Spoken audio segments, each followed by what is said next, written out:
प्रधानमंत्री नरेंद्र मोदी का सिख समुदाय से गहरा संबंध है। पीएम मोदी सिख गुरुओं का बहुत सम्मान करते हैं और उन्होंने हमेशा सिखों की बहादुरी, साहस और जज्बे की सराहना की है।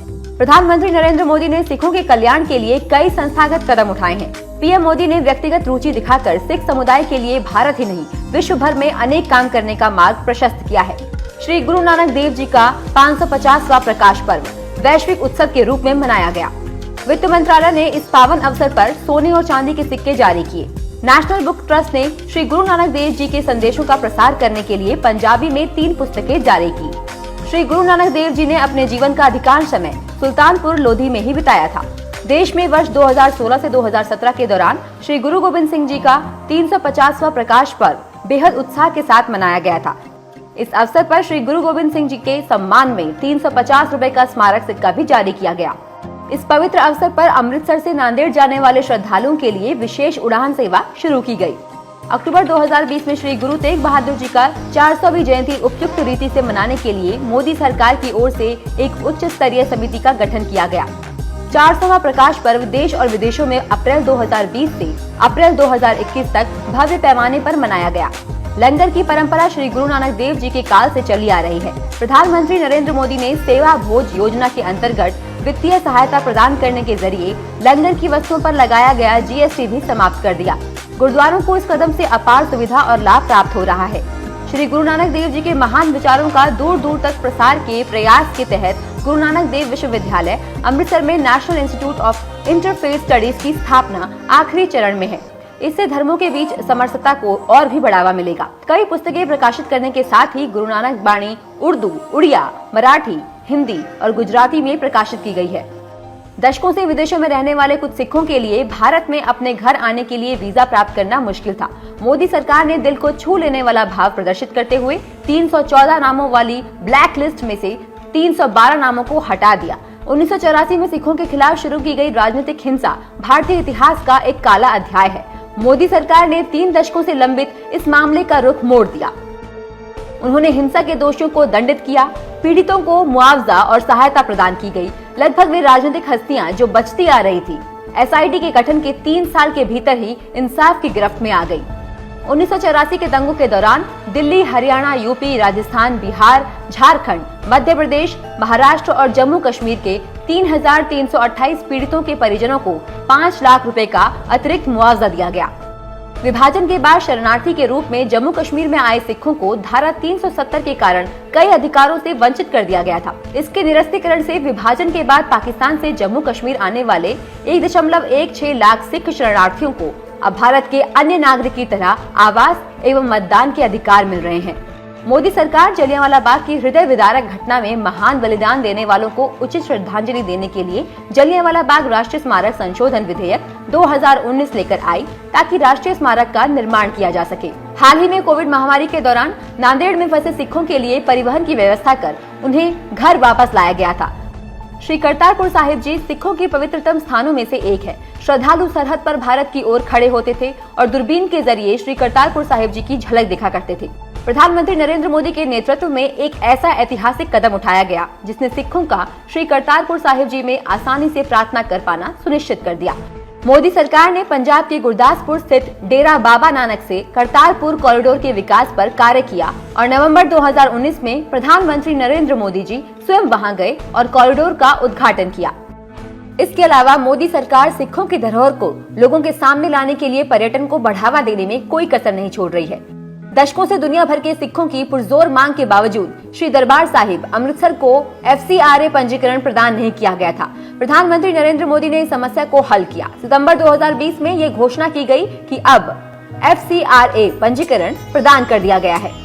नागरिकता संशोधन अधिनियम CAA के तहत अफगानिस्तान और पाकिस्तान जैसे पड़ोसी देशों के सताए गए सिख भारत में शरण ले सकते हैं और नागरिकता प्राप्त कर सकते हैं। प्रधानमंत्री नरेंद्र मोदी पाकिस्तान में मौजूद सिख धर्म के पवित्र स्थानों की सुरक्षा करने के साथ साथ पाकिस्तान में रहने वाले सिखों को विभिन्न तरीकों से मजबूत बनाने में विश्वास करते हैं। जब अफगानिस्तान में सिख समुदाय और गुरुद्वारा सदस्यों को आतंकवादियों ने निशाना बनाया तो भारत ने इस तरह की कायरतापूर्ण हिंसा की न सिर्फ कड़ी निंदा की, बल्कि अल्पसंख्यक सिख समुदाय की सुरक्षा संबंधी अपनी प्रतिबद्धताओं को भी निभाया। भारत ने जीवन के खतरों का सामना कर रहे अफगान सिखों के लिए गर्मजोशी के साथ अपने दरवाजे खोल दिए।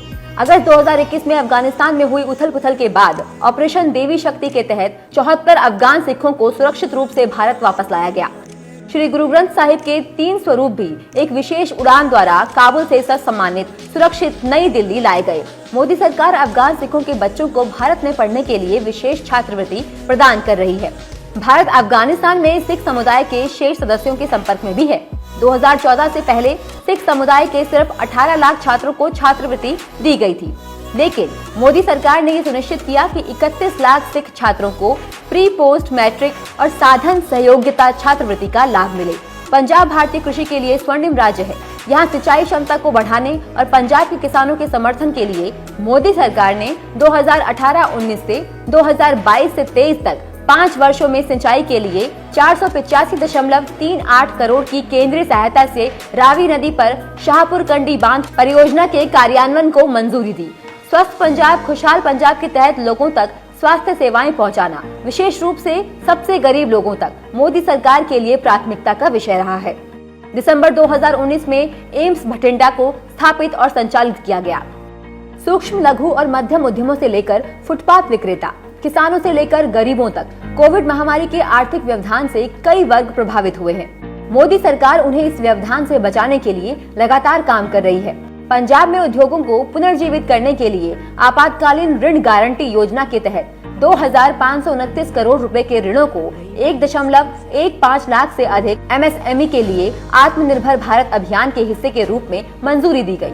पंजाब के किसानों को प्रधानमंत्री किसान योजना से प्रत्यक्ष आय सहायता मिल रही है। मोदी सरकार ने पंजाब के इंफ्रास्ट्रक्चर डेवलपमेंट पर पूरा जोर दिया है।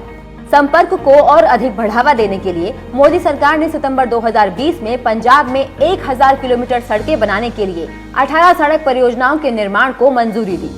पंजाब में उड़ान योजना के तहत भटिंडा, लुधियाना, पठानकोट और आदमपुर के 4 हवाई अड्डों को हवाई संपर्क से जोड़ा गया है।